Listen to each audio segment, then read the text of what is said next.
Hello, everyone, and welcome to today's webinar. I'm Kathy Kuntz at Cool Choices, and I'm delighted you could join me. Today we're going to talk about the kinds of data that are generated from an engagement program like ours, and some of the ways you can use that data to further accelerate everything you're doing around sustainability. So this will be fun because I'm kind of a data geek, and I like this conversation. Just as a little bit of background for those of you who aren't familiar with us, Cool Choices is a nonprofit. We work with businesses and whole communities to engage people, to inspire them to adopt sustainable practices in their lives, at work, at home, everywhere. Fundamentally, we're about culture change. And we'll talk about culture throughout this a little bit today. So that's kind of what our quest is. And the primary way we accomplish that quest is through an engagement platform. So we've an online web-based engagement platform that works on phones and computers, where we partner with an organization, maybe a business with a strong corporate sustainability plan. We customize the platform to their needs, which means we kind of adjust the actions that are inside the deck, and then we roll out a program. And the program is framed as a game that lasts 6 weeks, where on a daily basis, people can claim points for the sustainable things they do at work and home. And there are a couple of really important things to know about our platform. First, it's transparent, which means that if you and I are in a workplace program together, you can see what I claim points for, and I can see what you claim points for, which is a really powerful social proof mechanism. It also mitigates cheating in amazing ways.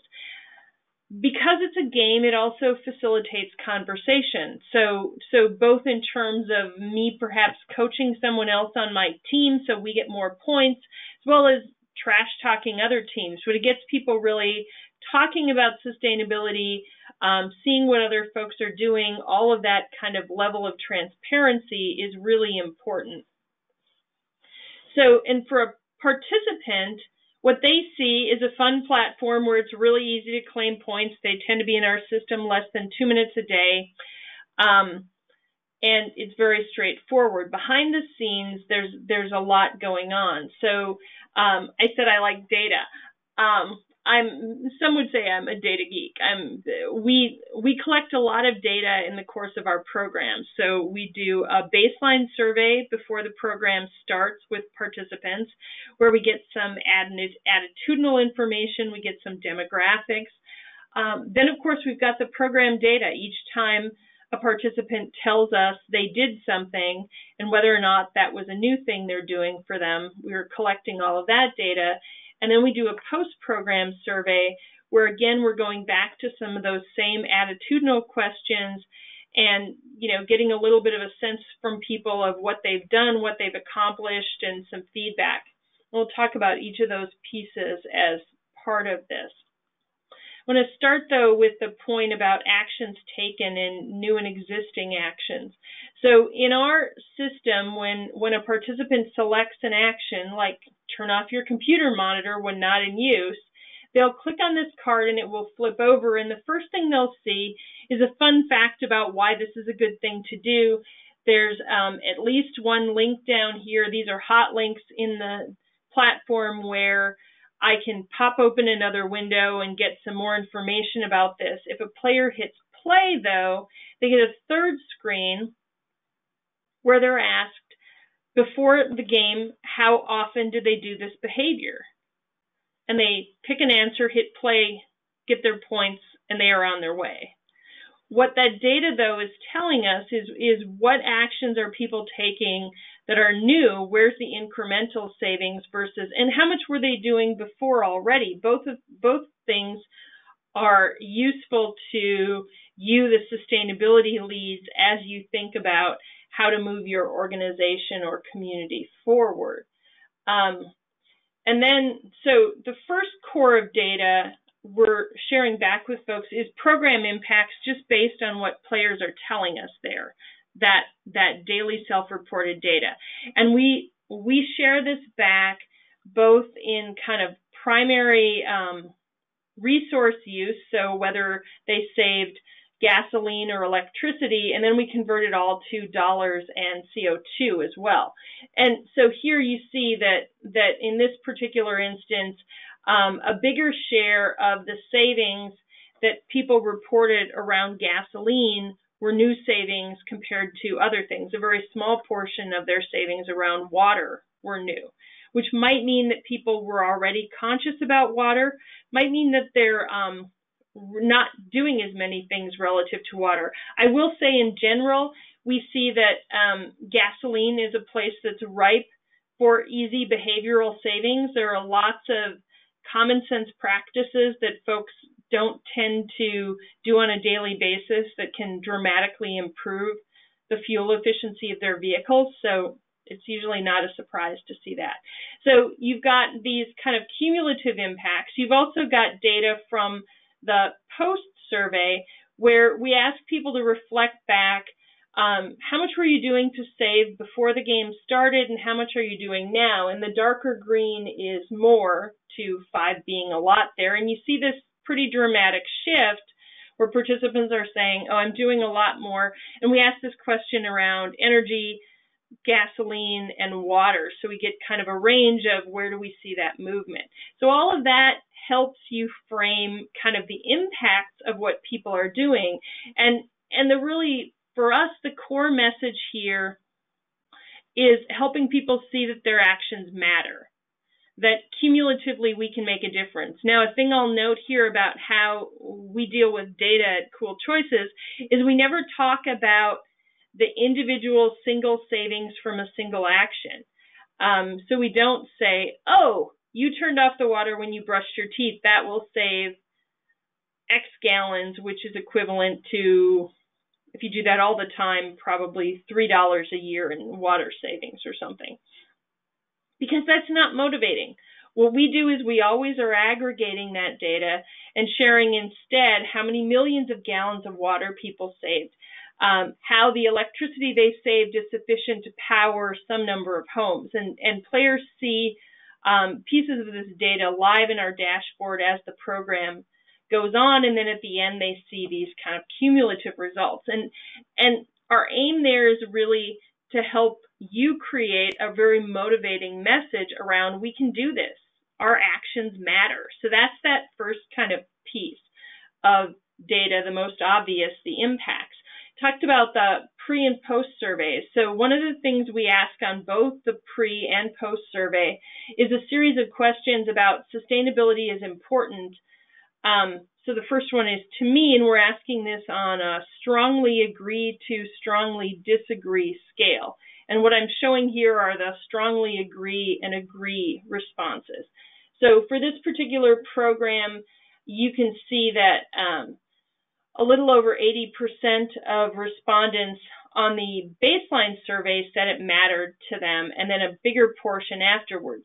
Typically, the me is pretty high. After all, these are folks who signed up to play a sustainability game, you know. What's interesting is how that falls out across their various peer groups. And here, the one I'll draw your attention to is to my friends. So on the baseline here, just over probably 43% of folks said their friends thought sustainability was important. At the end of the program, that pops up to 68, 67%. So you've got this going from less than half to 2/3 of people saying it matters to their friends. This is really important when your aim is culture change. If I want to influence what you do long term, one of the most powerful things I can do is show you how your peers value certain behaviors over other behaviors. So increasing that sense that, oh, this is important to the people around me is really powerful. The other piece here that we measure that is related, certainly, is we ask people how often they talk to these various groups about sustainability. And again, before the program and during the program. So what we're showing here is people who reported at least weekly conversations. And you see pretty exciting stuff here. I mean, Conversations with coworkers, at least weekly conversations, go from under 20% to over 40%, so more than double. Extended family conversations are up just exactly double. And again, those friends conversations have increased substantially too. So people are talking more about this, which is important. Again, if you want to build social capital, you want people to believe that the folks around them have shared values. This is all part of that building culture piece. When it comes to thinking about culture, I think Seth Godin, the marketing guru, has some really effective things to say about this. And, Seth defines culture as people like us do things like that. So it's this kind of group sense that we are people who don't waste energy. We are people who recycle all the time.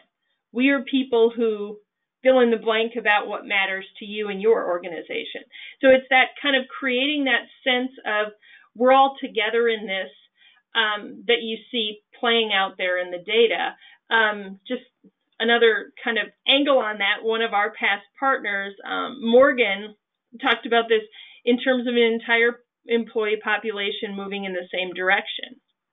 For him, having everyone aligned around Menasha's strategic goals on sustainability was that culture shift he needed to accomplish some really aggressive goals.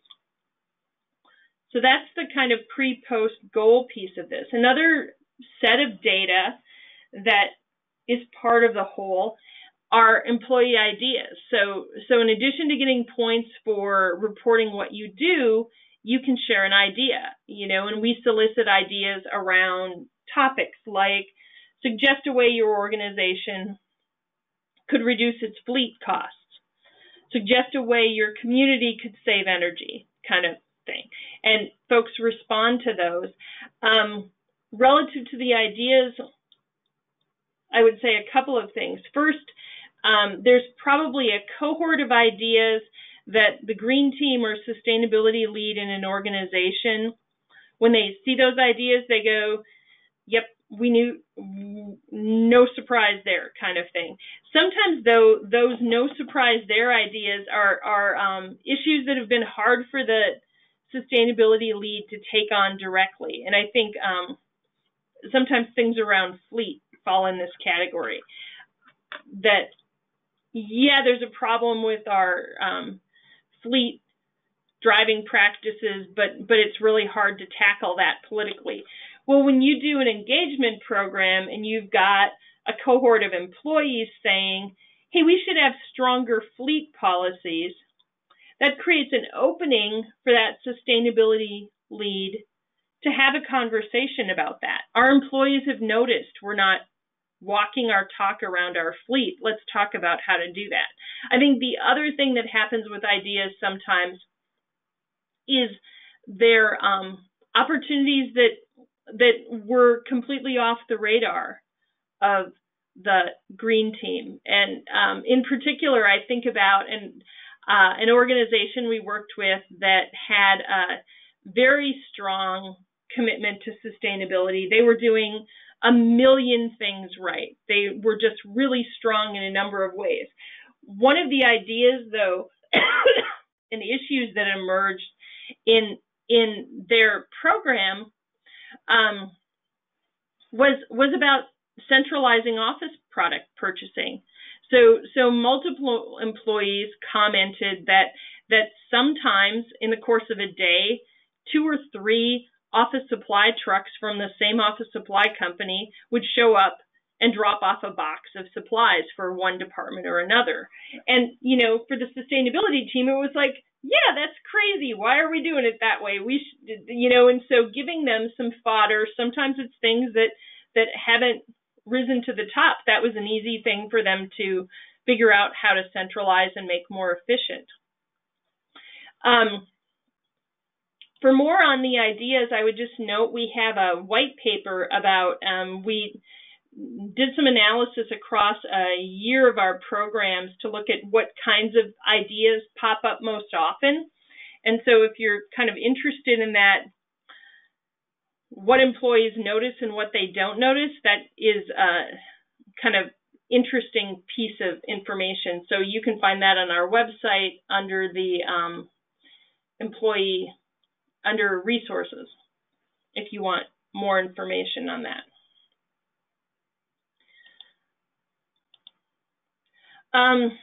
Kind of related to the ideas is the notion that you can also get insights into what's possible when you customize those actions. So remember, I talked about when we work with organizations, they sometimes are customizing the actions in the deck to their particular circumstance. So a great example of that is a program we did earlier this year with a school district in Texas, where Wylie rolled out the program to their teachers and staff.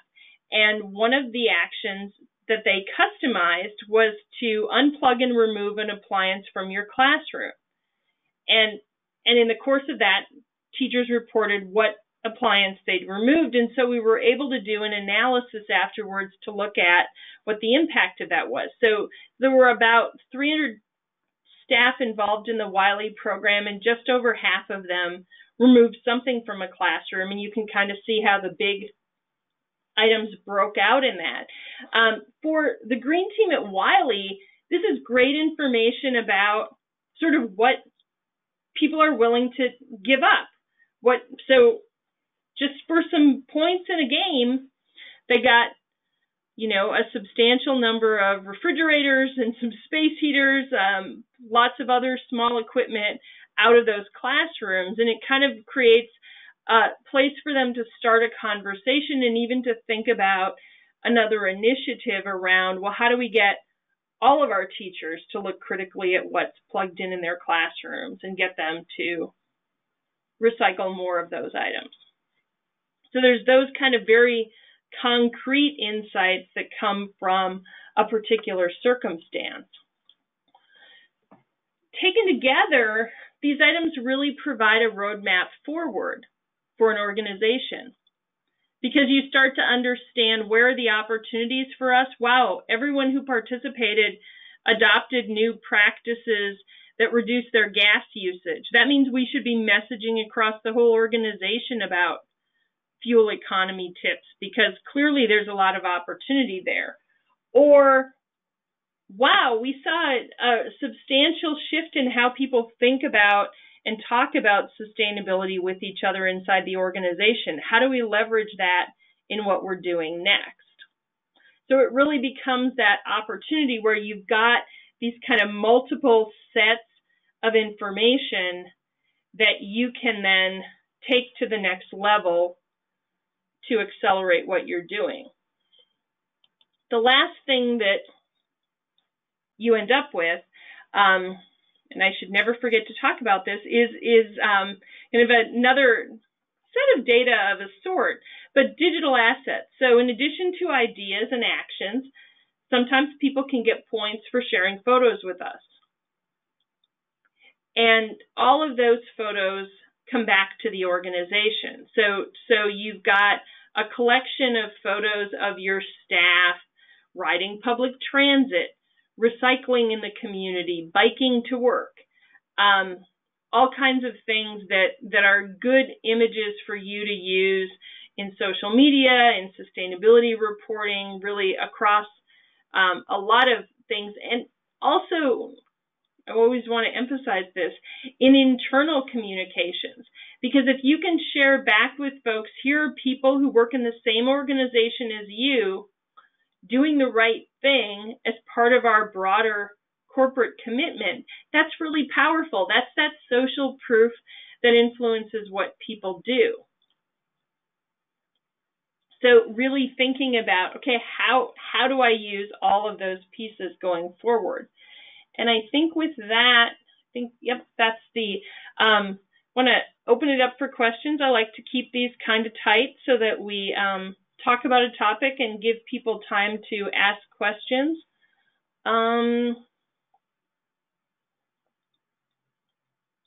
Oh, yeah. So a question about the, when I show the whether actions are new or not new. Is it possible to get that data on a specific action? And of course it is, yes. And we've I can think of multiple cases where we've used that specific action data. In some of the community-based work we do, we've circled back to community partners with that. So this is the how many people bike to work for the first time, how many people took public transit for the first time kind of thing. Some of those data points back to community leaders as a way to strategize about what things could they be messaging on to accelerate adoption. It doesn't make any sense to be, and the example I can think of there in one of our community programs was around installing CFLs and LEDs in place of incandescents. What we saw is the vast majority of participants, like over probably 85%, said they'd already done that. Whereas there were other actions around saving electricity that a much smaller portion of them had already done. And so thinking strategically, if you've got only limited opportunity to get a message to people, you don't want to waste that on a message about some practice that they've already done. Which is why I always highlight the driving things. I think the driving things are a huge opportunity for more messaging. There's really good opportunity there to help people, not only help people reduce their consumption of fuel, the other kind of good advantage of the driving activities is because of the way we purchase gasoline, people can see the impact of changes to their driving behavior pretty easily. So if I reduce my idling and stop jackrabbit driving and speed less, I might cumulatively improve my fuel economy 10 to 12%. And that's going to be enough to affect how often I have to go to the gas station, which reinforces that these activities are real for me and that there's real savings and there are real benefits for me doing these things. So you get a nicer kind of feedback loop happening with driving as opposed to, say, electric usage or water consumption where the bills are, on a monthly basis or even longer, and it's harder to see those savings in a very real way.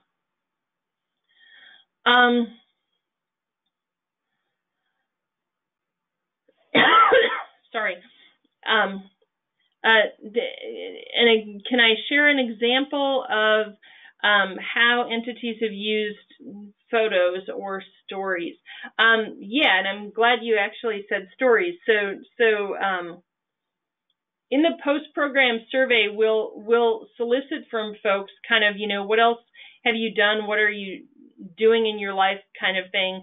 And certainly we've seen partners profile employees in internal communication. So through one of the things that happens when you implement a program like Cool Choices is you find people who are passionate about sustainability that you didn't know about in the organization.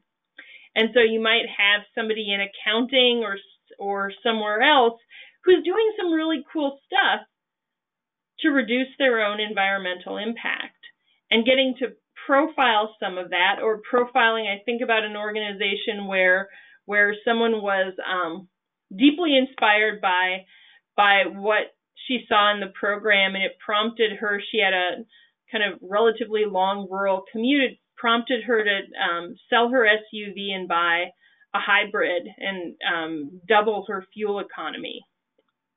Those are great stories for entities to share back with their population. Here's a cool thing somebody's doing. Who else has a cool story? We actually do that in an aggregate way at Cool Choices. We maintain a Facebook group for our alumni where they share those stories with each other. And folks do amazing things. It's really fun and very inspiring to get to hear those. So yes, that I guess the other thing I would say in terms of we're seeing more and more companies use photos from the Cool Choices program in their sustainability reports, just because it's a good way to show how regular rank and file people in the organization are doing things in their own lives.